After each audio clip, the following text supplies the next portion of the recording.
Jésus leur dit, en vérité, je vous le dis, Moïse ne vous a pas donné le pain du ciel, mais mon Père vous donne le vrai pain du ciel. Mesdames et messieurs, nous nous retrouvons pour une nouvelle session de Ma foi, mon combat. Aujourd'hui, nous allons continuer de parler de Jésus. Jésus, le pain de vie. Le Saint-Esprit a beaucoup à dire sur le pain de vie qu'est Jésus, mesdames et messieurs. C'est un enseignement crucial. C'est pour cela que je vous demande d'être concentrés, de vous chercher de quoi noter, un stylo, un carnet, votre Bible. Parce qu'ici, nous allons souligner beaucoup de versets qui seront utiles pour votre avancement vers le Seigneur. Oui, mesdames et messieurs, aujourd'hui, on se retrouve pour parler de Jésus, le pain de vie. Mais avant toute chose, j'aimerais que tu t'abonnes si tu ne l'as pas encore fait. Tu actives la cloche de notification parce que notre chaîne permet avant tout d'activer la foi qui est ancrée en toi. N'oublie pas, le Père a réservé pour tous une dose de foi. Il faut que tu en sois conscient de cela. Et cette foi te permet d'attraper le don gratuit du salut. Parce que Jésus a été sacrifié pour nous donner quoi? Le salut, la vie éternelle.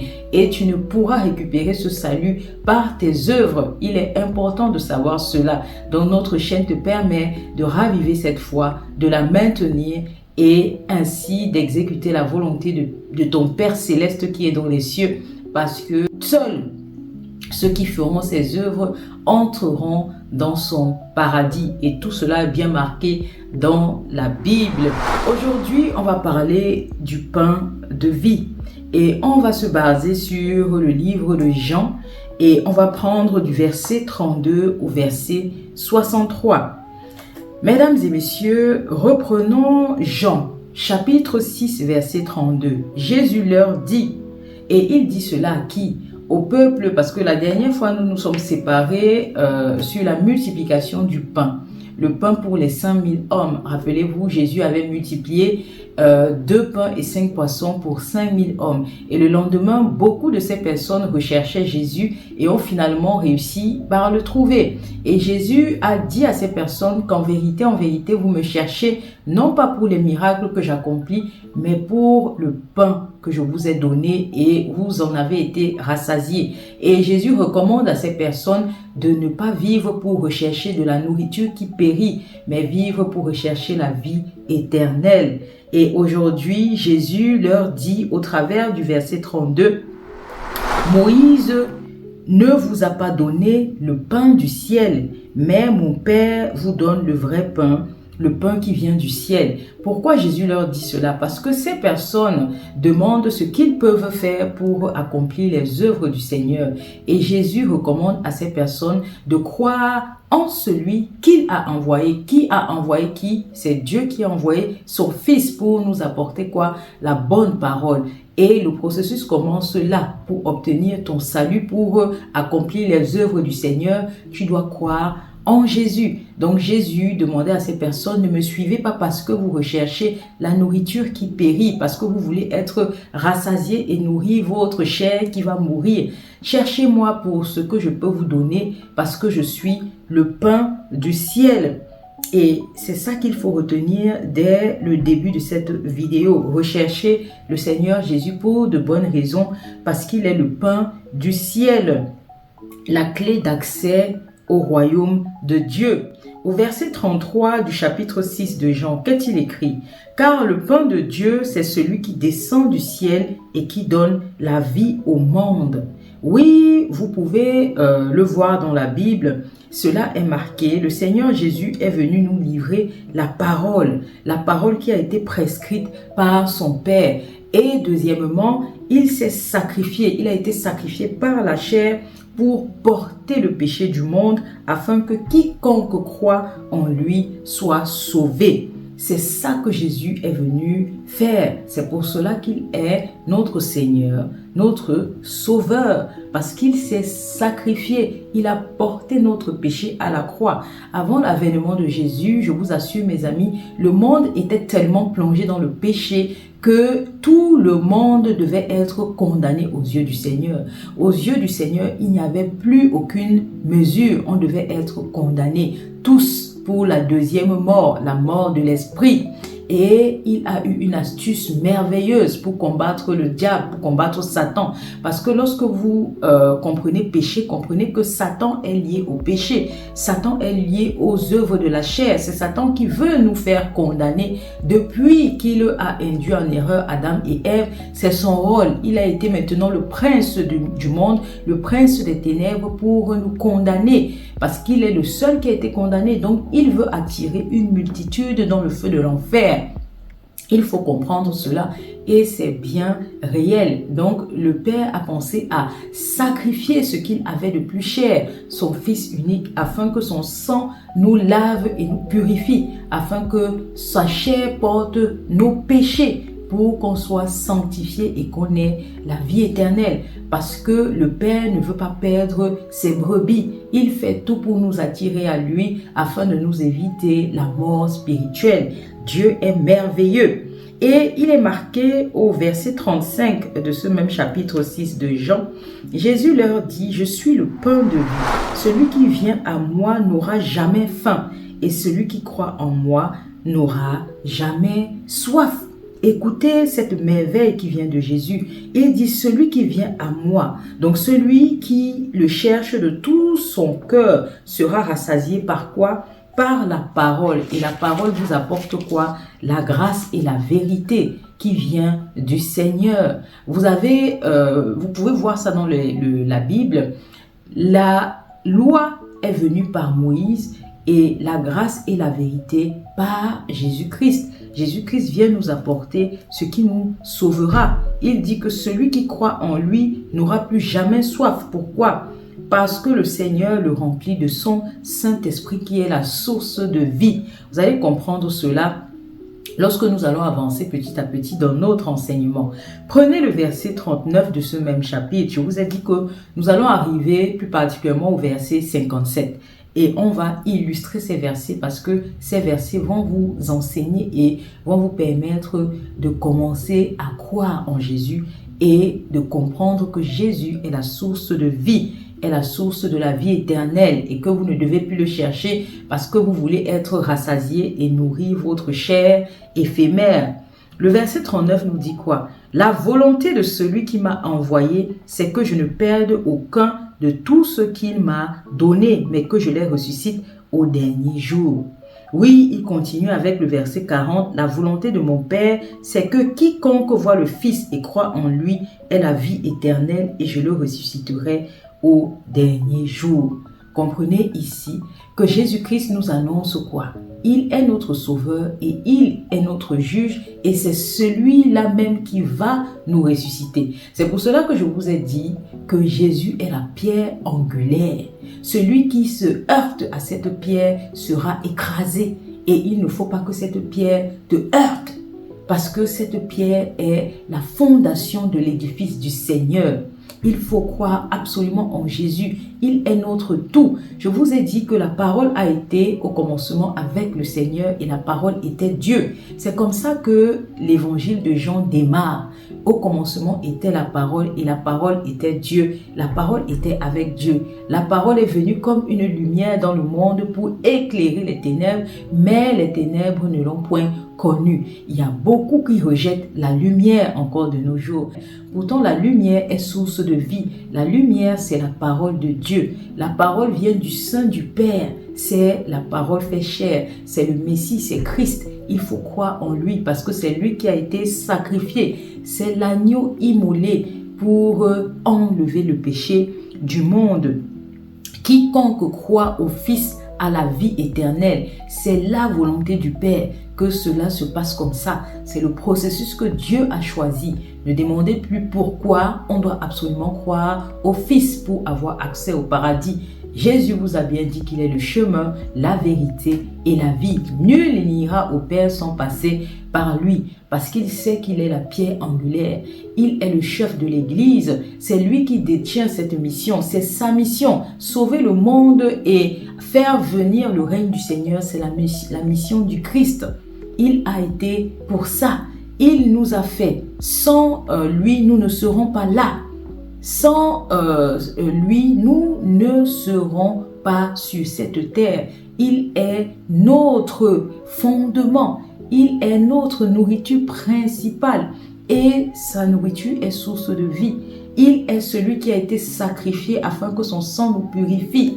Il est notre breuvage. C'est lui qui nous donne accès au salut parce que c'est lui qui nous ressuscite le jour du jugement dernier. Et il dit qu'il juge selon ce qu'il entend parce qu'il est la parole du Seigneur. Et il est écrit dans le verset 49, « Vos pères ont mangé la manne dans le désert et ils sont morts. » Vos pères, il dit déjà d'abord au verset 48, « Je suis le pain de vie. » Vos pères ont mangé la manne dans le désert et sont morts. Et il continue au verset 50, « C'est ici le pain qui descend du ciel, afin que celui qui en mange ne meure point. » C'est très poignant, mesdames et messieurs. Ici, la manne que le Seigneur a fait descendre du ciel à l'époque de Moïse était pour assouvir les désirs charnels du peuple d'Israël lors de leur traversée dans le désert, afin que ceux-ci arrêtent de se plaindre et n'aient pas faim de nourriture qui nourrit la chair. Et la nourriture qui nourrit la chair est éphémère, parce que notre corps est éphémère, la chair est amenée à périr. C'est pour cela que le Seigneur Jésus dit que ceux qui ont mangé la manne dans le désert sont morts. Ils sont morts de mort de la chair et beaucoup sont morts de la mort spirituelle. Parce que dans le désert, dans ce désert-là, autant pour moi, beaucoup ont renié le Seigneur. Parce que beaucoup se sont plaints disant qu'ils préféraient leur vie d'esclaves en Égypte. Beaucoup sont restés idolâtres et ont ainsi tué l'esprit. Donc beaucoup ont été nourris de cette manne, mais n'ont pas été sauvés. Le Seigneur Jésus nous interpelle sur cela. Et il dit qu'il est le seul pain venu du ciel. C'est ce pain-là que nous devons manger parce que c'est la parole de vie. Il est le Fils de Dieu qui a la vie en lui-même. Et il vous donne quoi? La vie éternelle. Continuons au verset 51. Il dit, « Et le pain que je donnerai, c'est ma chair. » Pourquoi? Parce que Jésus-Christ est venu pour sacrifier la chair. Et il a sacrifié la chair pourquoi? Pour effacer le péché du monde. Comprenez ici, mesdames et messieurs, l'enseignement que je vous livre aujourd'hui, ce sont les fondamentaux.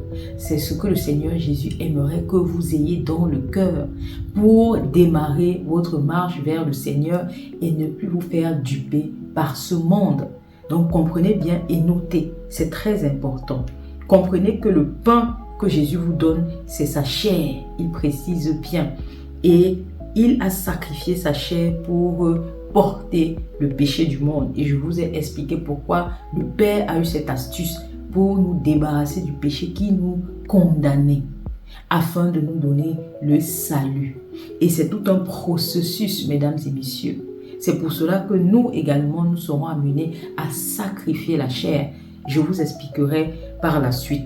Au verset 53, Jésus leur dit, en vérité, je vous le dis, si vous ne mangez la chair du Fils de l'homme, si vous ne mangez la chair du Fils de l'homme, on s'arrête d'abord là pour que je vous explique. Ici, vous voyez, la chair du Fils de l'homme, c'est quoi, mesdames et messieurs? Je vous ai déjà expliqué ce que signifie Fils de l'homme. Jésus ne se qualifie pas de Fils de l'homme pour rien. Jésus est la parole. Jésus a été la parole depuis l'éternité. La parole nous nourrit. C'est la principale nourriture de notre âme, de notre corps, de notre esprit. La parole fait de vous ce que vous êtes aujourd'hui. La parole vous accompagne au quotidien. La parole vous habite. La parole entre dans vos cœurs. Et de vos cœurs naissent vos pensées. Et de vos pensées naissent des paroles qui enfantent des œuvres. Et si vous ne contenez pas la parole de vie, qui est la parole du Christ, qui est Christ, vous ne produisez pas des pensées qui vous donnent des œuvres du Seigneur. Et donc vous vivez par vos vices, pour votre propre gloire et non pour la gloire du Seigneur. C'est pour cela que Il vous dit que, en vérité, je vous le dis, si vous ne mangez la chair du Fils de l'homme et si vous ne buvez son sang, comprenez ici, on s'arrête là. Qu'est-ce que c'est que si vous ne buvez son sang? Ne prenez pas ça au sens littéral du terme. Ici, le Seigneur Jésus voulait par là nous parler du sacrifice. Du sacrifice qui a créé quoi? L'alliance nouvelle et éternelle. C'est très important parce que le Seigneur Jésus s'est sacrifié à la croix, son sang a coulé et son sang nous purifie. Son sang renouvelle notre chair et crée un nouvel être. Nous ne sommes plus cet être fait de chair, nous sommes renouvelés par l'Esprit. Parce que ici, lorsque Jésus-Christ a été sacrifié, la nouvelle alliance qu'il crée avec nous, c'est quoi, mesdames et messieurs? Le but, l'objectif principal était de nous envoyer le Consolateur. Il voulait vivre en nous. Il voulait demeurer en nous et nous apporter quoi? La source de vie. Et lorsqu'il dit qu'il veut demeurer en vous, c'est par quoi? Par le biais de son Saint-Esprit. Parce qu'il dit que la personne qui accepte sa parole et qui le reçoit, il prie le Père de lui envoyer quoi? Le Consolateur. C'était ça l'objectif du Seigneur lorsqu'il a sacrifié son Fils Jésus à la croix. Il voulait ainsi que la parole que le Christ nous a apportée nous donne accès au Saint-Esprit. Le Saint-Esprit qui est notre guide et qui nous sanctifie afin que nous ayons la foi parfaite pour vivre selon la volonté du Père. En réalité, voyez le mot « boire le sang » en tant que recevoir l'Esprit du Seigneur. C'est l'Esprit du Seigneur qui est source de vie éternelle. Sans cet Esprit, vous n'êtes pas guidé vers la volonté du Père. Est-ce que vous comprenez cela, mesdames et messieurs?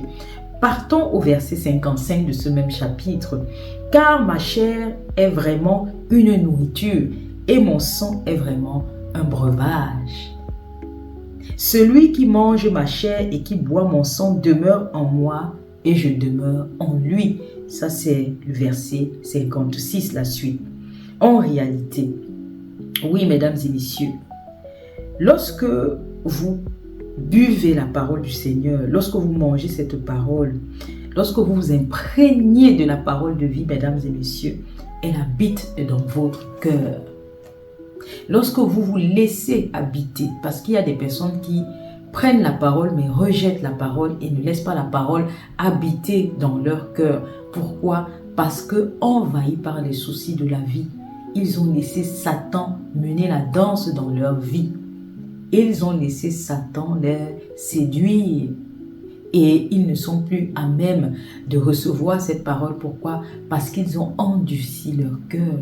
C'est pour cela qu'il faut laisser votre cœur réceptif pour avoir la parole, la seule parole qui donne la vie, la parole qui a été prescrite par le Père à Jésus-Christ pour nous ressusciter au dernier jour, parce qu'il nous jugera de ce qu'il entendra de nous, de nos paroles, parce qu'il est avant tout le Fils de l'homme, les paroles que vous enfantez au quotidien. Donc, il reconnaît qui est cette personne qui a mis sa parole dans son cœur.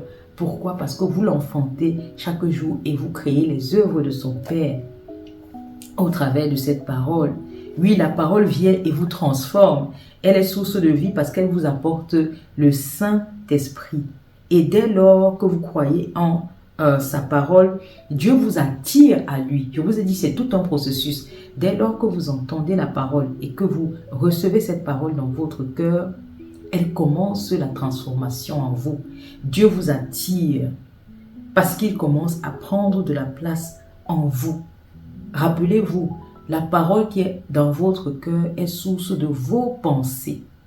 Donc, dès lors que vous commencez à avoir des pensées purifiées par la parole du Seigneur, ce qui va naître de votre bouche deviennent des paroles pures, des paroles sources de vie qui donnent des projets du Seigneur. Donc, c'est comme ça que le Seigneur vous attire à lui et que vous commencez à croire en son Fils. Et son Fils vous donne quoi?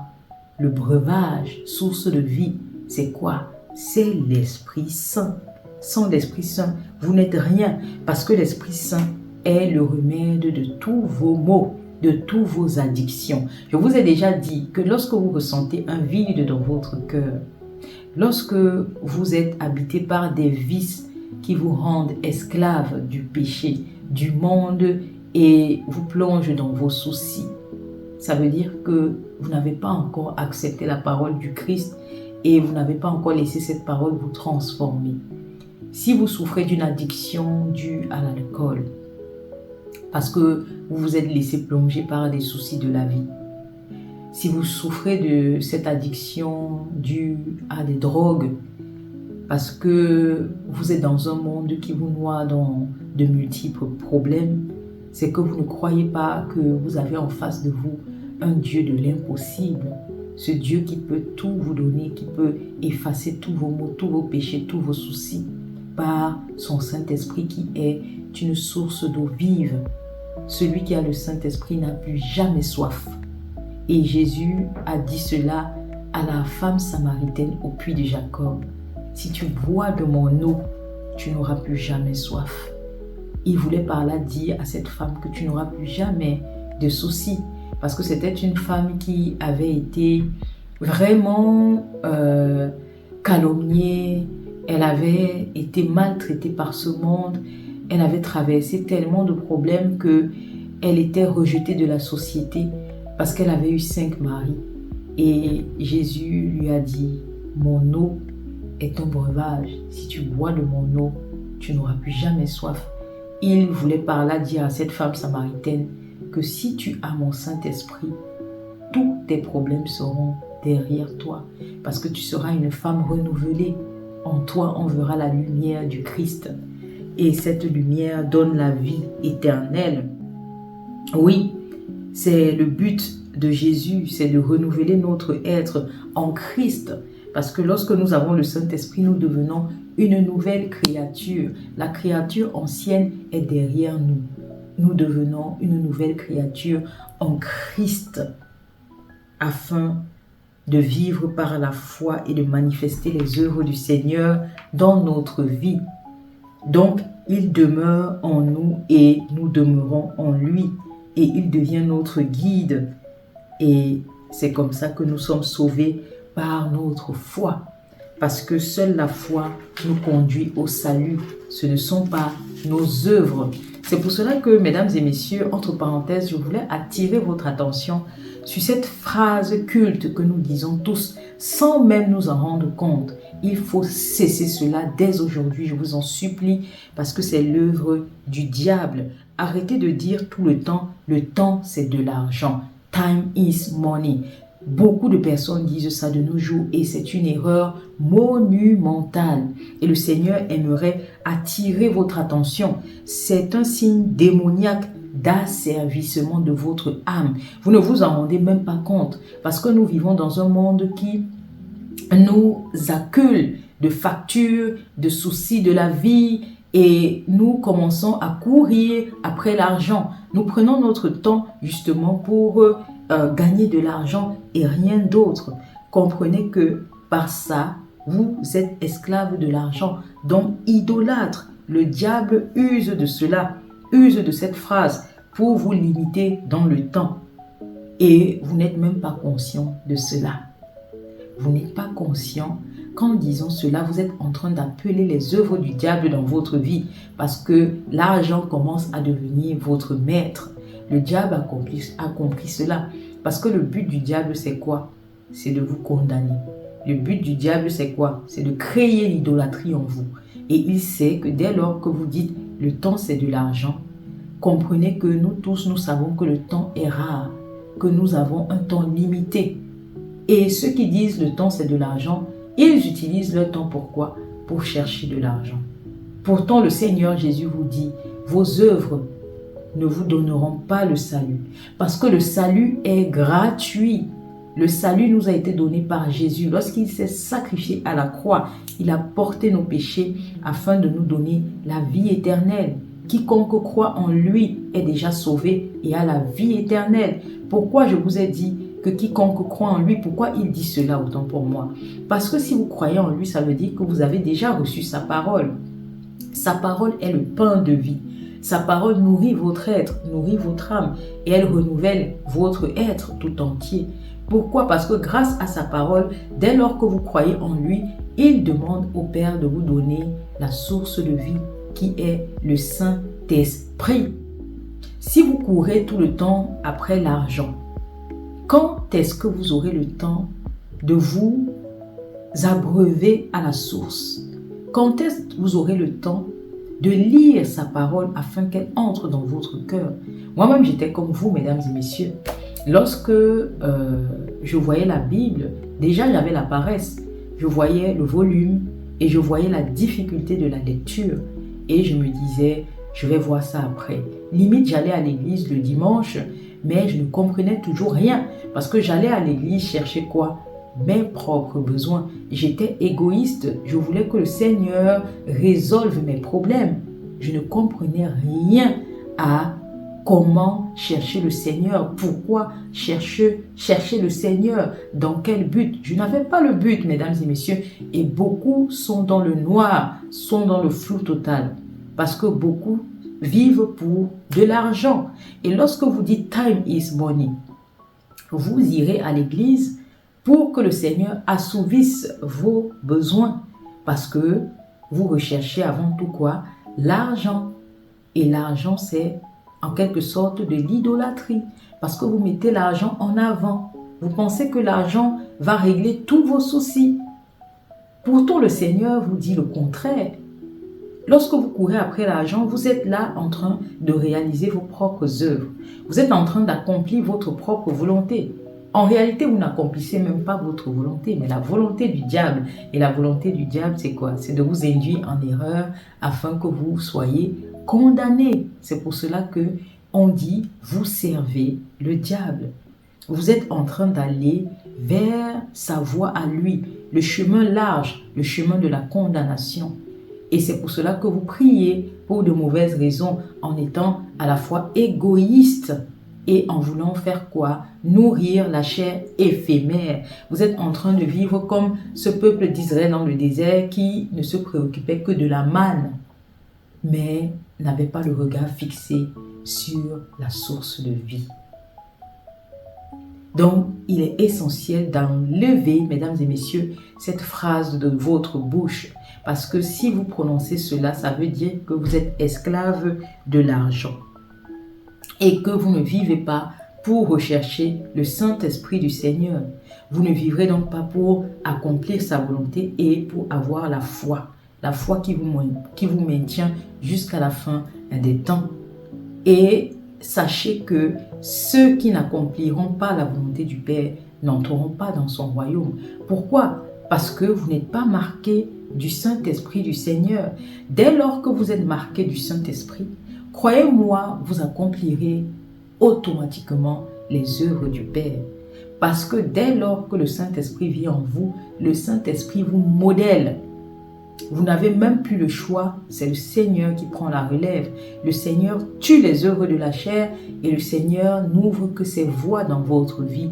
Ce que vous faites, c'est marcher sur la voie du Seigneur parce qu'il devient votre berger. Il vous guide donc vers ce chemin qui vous mène à la vie éternelle. Et vous ne le comprendrez pas si vous n'adoptez pas des bonnes habitudes, si vous ne comprenez pas le but de la vie. Le but de la vie, ce n'est pas time is money. C'est le temps pour rechercher le Saint-Esprit. C'est pour cela que je vous avais dit lors d'une session que priez pour demander le Saint-Esprit. On dit, priez, demandez et l'on vous donnera. Cherchez et vous trouverez. Et en réalité, on a abusé de cette phrase sortie de ces versets-là. Parce qu'à la fin, le Père nous disait quoi? Qu'il donnera le Saint-Esprit à quiconque le demande et le cherche avec ardeur, en quelque sorte.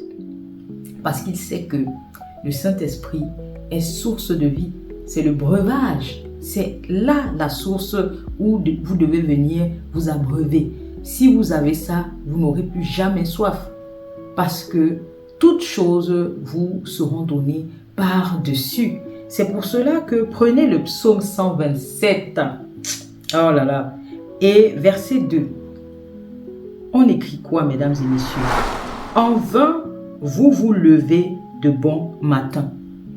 Vous vous couchez tard et vous mangez le pain de douleur.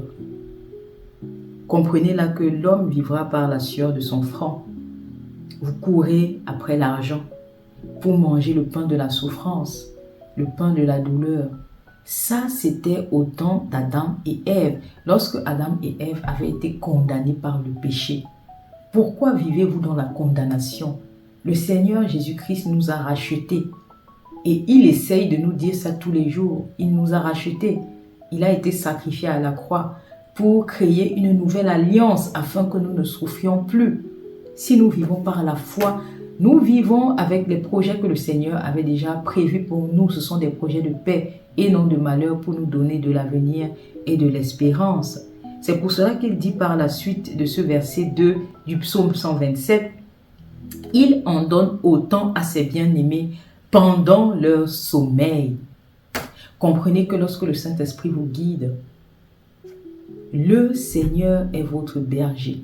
Et il est écrit dans le psaume 23 que j'adore et que je cite vraiment très souvent maintenant dans mes enseignements.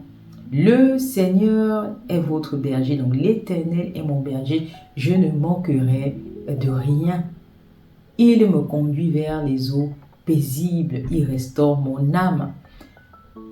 Il dresse devant moi une table en face de mes adversaires. Il oint d'huile ma tête, ma coupe déborde. Le bonheur et la grâce m'accompagneront tous les jours de ma vie et je reviendrai dans la maison de l'Éternel pour la durée de mes jours. Que comprenez-vous par ces passages, mesdames et messieurs? Le Seigneur vous a tout dit au travers de David, du roi David. Le roi David était habité par le Saint-Esprit pour vous révéler les paroles du Christ avant sa venue sur terre. Le Seigneur est votre berger dès lors que vous avez l'Esprit Saint. Il vous conduit vers les eaux paisibles.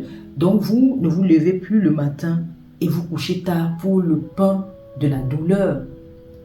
Parce qu'il donne autant à ses bien-aimés pendant leur sommeil. Pourquoi? Parce que lorsque vous vivez par votre foi, vous vivez pour le Seigneur. Vous vivez pour lui, vous accomplissez ses œuvres. Et il vous donne tout. Parce qu'il sait ce dont vous avez besoin. Vous êtes avant tout son ouvrage. Il vous connaît plus que vous-même. Parce que c'est lui qui vous a fait grâce à sa parole. Et c'est sa parole qui doit habiter dans votre cœur pour vous guider. Parce que vous êtes avant tout son ouvrage. Comprenez que l'œuvre sans l'œuvre, autant pour moi, sans la personne qui l'a faite, n'existe pas, elle est morte. Parce que tu ne peux pas aller au magasin acheter un jouet sans sa notice. Tu vas tuer le jouet parce que tu vas l'utiliser. Tu ne vas pas l'utiliser comme il faut, autant pour moi. Donc comprends cela.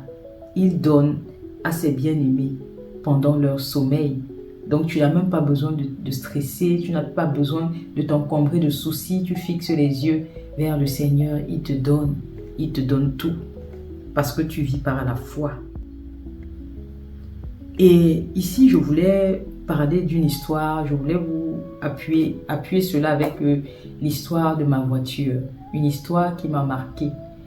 Il y a 2 ans de cela, je voulais une voiture. J'ai longtemps cherché sur Internet, je ne trouvais pas. Et j'avais un modèle précis en tête que je voulais vraiment. Et la personne qui a trouvé le modèle chez un concessionnaire, c'était mon mari. Et il me l'a montré, il m'a dit, j'ai trouvé la voiture de tes rêves. Ce que tu décrivais, je l'ai trouvé et je sais que c'est pour toi.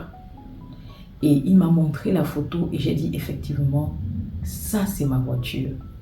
Et comme on vous dit, lorsque vous prononcez une parole, elle arrive, elle existe. Si vous avez la foi, dès lors que vous prononcez une parole, vous êtes exaucé lorsque vous vivez par la foi. Et c'est ce que démontre mon histoire. J'ai regardé la voiture et j'ai dit, elle est à moi. C'est exactement, justement ce que j'avais dans mon cœur. comme si le Seigneur, lorsque je cherchais une voiture, avait déjà décrit ce qui devait se passer. Elle existait déjà dans le monde invisible avant de se matérialiser en moi. Dès lors que je l'ai vue, j'avais en quelque sorte une partie de l'argent. Il m'en manquait une petite partie et je cherchais donc un prêt pour compléter cela. Et je suis allée au culot, j'ai bloqué la voiture chez le concessionnaire, sachant que je n'avais pas encore obtenu l'autre partie de l'argent. Je suis allée, les banques ont commencé à me refuser, non, on ne peut pas, non, on ne peut pas. Pourtant, mon dossier était solide, j'avais l'argent nécessaire pour rembourser cela. Et un jour, je suis au travail, mon téléphone sonne et c'est ma banque qui m'appelle pour me demander si je n'ai pas besoin d'un prêt pour acheter une voiture. Je dis, bah oui, j'ai besoin d'un prêt pour une voiture. Et la dame au téléphone me dit, si vous acceptez, je peux avoir un prêt pour vous aujourd'hui même.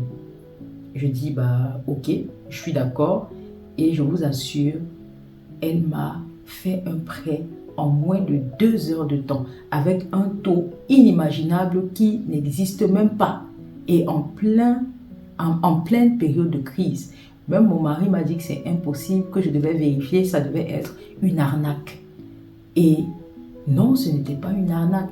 C'est ma conseillère bancaire qui m'avait appelé et elle m'a envoyé un mail certifié du service de financement qui a validé mon prêt en même pas 2 heures et l'argent est tombé pile lorsque j'en avais besoin. Et il restait quoi, mes amis? À peine une semaine pour que le concessionnaire valide l'achat. Je devais trouver une source de revenus par n'importe quel moyen. J'ai commencé à fixer mon regard sur le Seigneur et à dire que je savais que cette voiture était pour moi. Il faut que je trouve une solution. Et lorsque je ne m'y attendais pas, j'ai reçu cet appel pour me dire que le prêt sera validé le jour même. Et moi, je pensais que ça devait être un processus, oui, on valide, mais ça prend, comme on sait tous, 1 semaine, 2 semaines. Mais ça a été fait en 2 heures de temps. Seul le Seigneur peut faire cela. Elle m'a appelé à 9 heures, à midi, j'avais déjà le prêt, l'accord et tout. Est-ce que vous pensez que ça, ce n'est pas l'œuvre du Seigneur? Il faut comprendre que la personne qui vit par sa foi ne souffre de rien et ne travaille pas pour le pain de douleur. Le verset 57, qu'est-ce qu'il est écrit? Comme le Père qui est vivant m'a envoyé et que je vis par le Père, comme il vit dans son sein, ainsi celui qui me mange vivra par moi. Et comprenez ici, nous allons prendre le chapitre Jean 15, verset 5. Il nous dit, je suis le cep, vous êtes le sarment. Celui qui demeure en moi et en qui je demeure porte beaucoup de fruits, car sans moi, vous ne pouvez rien faire. Son père, comprenez, est le vigneron. Tout sarment qui est en lui et ne porte pas le fruit, son père le retranche. Vous comprenez que Jésus vous demande de rester enraciné en lui. Le cep, c'est en quelque sorte le tronc. Dans la vigne, le cep, c'est le tronc. Le sarment, c'est la branche.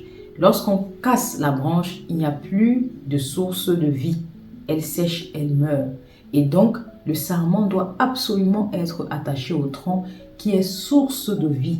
Et si cette branche ne produit aucun fruit, et il est indéniable que le vigneron fait quoi? Il le coupe pour laisser la branche qui porte du fruit avoir plus d'espace. C'est ce que le Seigneur Jésus vous dit. Restez attachés à lui parce que sans lui, vous ne pouvez rien faire. Parce que sans lui, vous êtes quoi? Une œuvre morte. Vous êtes en train de sceller l'alliance avec le diable et vous êtes en train d'aller droit à la condamnation parce qu'au dernier jour, vous serez jugé et vous serez condamné. Et pour finir, il est écrit au chapitre 6 de Jean, verset 63. Et pour finir, il est écrit au verset 63 du chapitre 6 de Jean, c'est l'esprit qui vivifie, La chair ne sert à rien. La parole que je vous ai dite sont esprit et vie. Donc, mesdames et messieurs, j'avais voulu vraiment terminer par ce verset 63. Jésus-Christ est clair. L'esprit vivifie. La chair ne sert à rien. La chair, la parole qu'il vous apporte sont quoi? Les paroles qu'il vous apporte, autant pour moi, sont quoi? Esprit et vie. Vous voyez, Jésus lui-même vous a tout révélé. Lorsque vous recevez la parole du Seigneur, comprenez déjà que Jésus est le pain de vie, le pain du ciel, le pain descendu du ciel pour nous donner la vie éternelle. Jésus est notre source de vie, il est notre breuvage. Il nous demande de nous nourrir de sa chair et de son sang. Nous comprenons donc qu'il nous demande de boire sa parole, de manger sa parole. Sa parole, c'est la principale nourriture de notre âme parce que la parole nous apporte le nécessaire pour éviter la condamnation. Jésus nous a dit qu'il jugera en fonction de ce qu'il entendra. Jésus est le Fils de l'homme. Jésus est la parole que l'on enfante au quotidien. La parole que nous prononçons est l'instrument puissant que le Seigneur nous a confié afin que quiconque prononce la bonne parole et accepte la bonne parole ait la vie éternelle.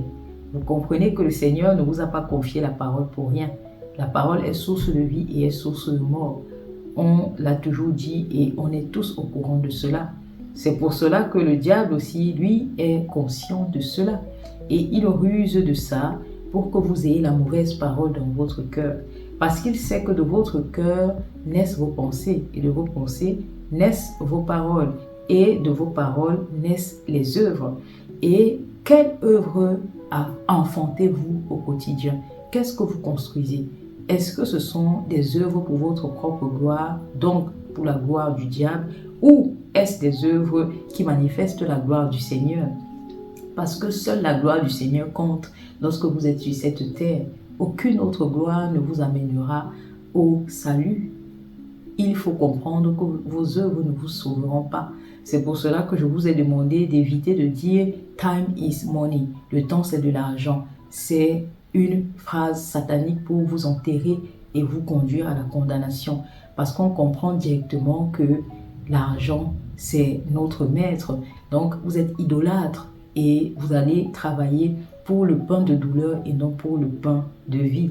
Prenez garde à toute parole qui sort de votre bouche, car ce qui entre dans la bouche ne souille pas l'homme, c'est ce qui en sort. Jésus l'a dit aux pharisiens lorsque ces derniers se plaignaient que ses disciples mangeaient sans se laver les mains. Comprenez donc qu'il faut absolument avoir la bonne parole, parce que la parole de Dieu est notre nourriture principale car elle nourrit notre âme. Elle nous apporte quoi? La source d'eau vive. La source d'eau vive, c'est quoi? C'est le Saint-Esprit. Sans le Saint-Esprit, nous ne sommes rien. Nous sommes des œuvres mortes parce que nous vivons pour l'assouvissement de nos propres désirs et nous vivons dans l'asservissement de ce monde.